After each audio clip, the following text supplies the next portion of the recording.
Peristiwa Isra dan Mi'raj merupakan salah satu di antara mukjizat yang diberikan Allah Azza wa Jalla kepada Rasulnya, yaitu Nabi Muhammad SAW, sebagai wujud penghormatan dan pelipur lara setelah paman dan istri beliau meninggal dunia. Peristiwa ini juga sebagai penghibur setelah beliau SAW mendapatkan perlakuan tidak bersahabat dari penduduk Taif. Allah Subhanahu wa Ta'ala berfirman, Maha suci Allah yang telah memperjalankan hambanya Muhammad pada malam hari dari Masjidil Haram ke Masjidil Aqsa yang telah kami berkahi sekelilingnya, agar kami perlihatkan kepadanya sebagian tanda-tanda kebesaran kami. Sesungguhnya dia Maha mendengar, Maha melihat. Quran Surat Al-Isra ayat 1. Usai sholat Isya dan beristirahat sejenak, Rasulullah SAW yang saat itu berbaring di Masjidil Haram kedatangan tamu malaikat Jibril. Lantas malaikat Jibril membelah dada beliau. Lalu hatiku dikeluarkan dan dicuci dengan air Zam-Zam, kemudian dikembalikan ke tempatnya dan memenuhinya dengan iman dan hikmah. Sabda beliau dalam riwayat Imam Bukhari dari Malik bin Syasha'ah. Setelah itu datanglah Burak yang menjadi kendaraan beliau sewaktu Isra dan Mi'raj. Didatangkan kepadaku Burak, yakni seekor tunggangan berwarna putih, tinggi, lebih tinggi dari keledai, dan lebih pendek dari bihal. Ia meletakkan langkahnya sejauh pandangannya. Sabda Rasulullah dalam riwayat Imam Muslim dari Anas bin Malik. Setiba di Masjidil Aqsa, beliau salat 2 rakaat, mengimami ruh para nabi. Usai salat dan keluar dari Masjid Al-Aqsa, malaikat Jibril datang membawa 2 wadah minuman. Satu berisi susu dan satu lagi khamar. Rasulullah pun memilih susu. Sungguh engkau telah memilih kesucian, kata Jibril dalam lanjutan hadis tersebut. Mi'raj pun bermula. Rasulullah naik Burak bersama Jibril hingga tiba di langit pertama. Mari kita simak kisah beliau dalam hadis yang panjang. Lanjutan dari hadis Sahih Bukhari dari Malik bin Syasha'ah di atas. Lalu aku dibawa di atas punggung Burak dan Jibril pun berangkat bersamaku hingga aku sampai ke langit dunia. Lalu dia meminta dibukakan pintu langit. Dia ditanya, siapakah ini? Ia menjawab, Jibril. Siapakah yang bersamamu? Jibril menjawab, Muhammad. Apakah dia telah diutus?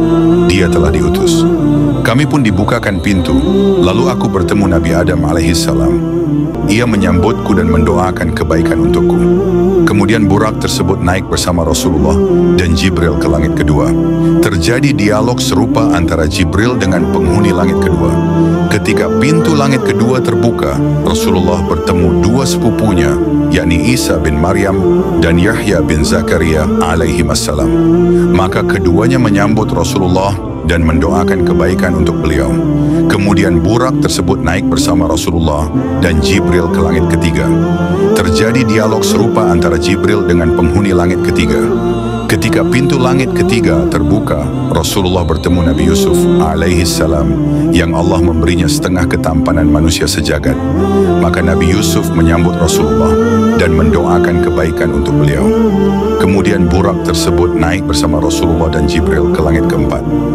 Terjadi dialog serupa antara Jibril dengan penghuni langit keempat. Ketika pintu langit keempat terbuka, Rasulullah bertemu Nabi Idris alaihissalam. Maka Nabi Idris menyambut Rasulullah dan mendoakan kebaikan untuk beliau. Allah telah berfirman untuk Nabi Idris, dan kami telah mengangkatnya ke tempat yang tinggi. Kemudian Burak tersebut naik bersama Rasulullah dan Jibril ke langit kelima. Terjadi dialog serupa antara Jibril dengan penghuni langit kelima. Ketika pintu langit kelima terbuka, Rasulullah bertemu Nabi Harun alaihissalam. Maka Nabi Harun menyambut Rasulullah dan mendoakan kebaikan untuk beliau. Kemudian Burak tersebut naik bersama Rasulullah dan Jibril ke langit keenam. Terjadi dialog serupa antara Jibril dengan penghuni langit keenam. Ketika pintu langit keenam terbuka, Rasulullah bertemu Nabi Musa alaihissalam. Maka Nabi Musa menyambut Rasulullah dan mendoakan kebaikan untuk beliau. Kemudian Burak tersebut naik bersama Rasulullah dan Jibril ke langit ketujuh.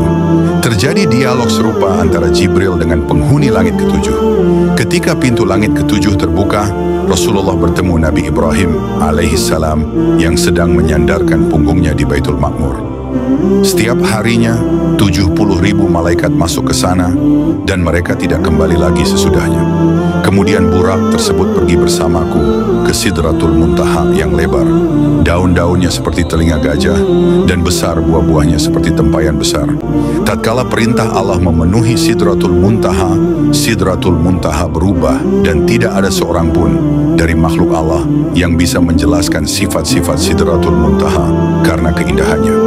Maka Allah memberiku wahyu dan mewajibkan kepadaku sholat 50 kali dalam sehari semalam. Kemudian aku turun dan bertemu Musa, lalu ia bertanya, "Apa yang Rabbmu wajibkan terhadap umatmu?" Aku menjawab, "Sholat 50 kali."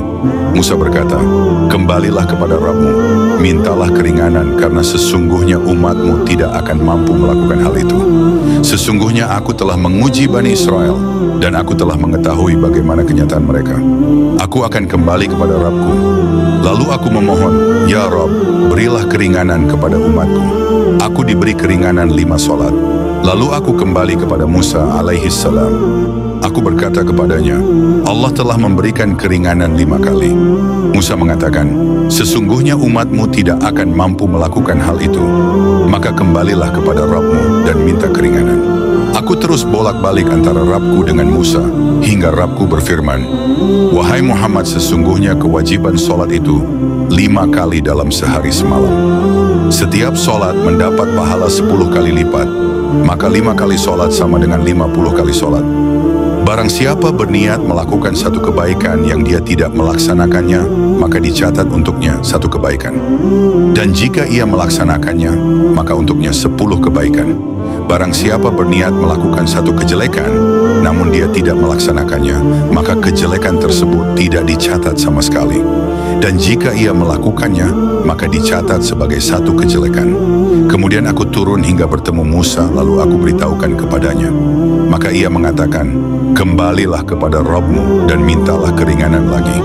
Aku menjawab, "Aku telah berulang kali kembali kepada Rabbku hingga aku merasa malu kepadanya." Hadis riwayat Bukhari.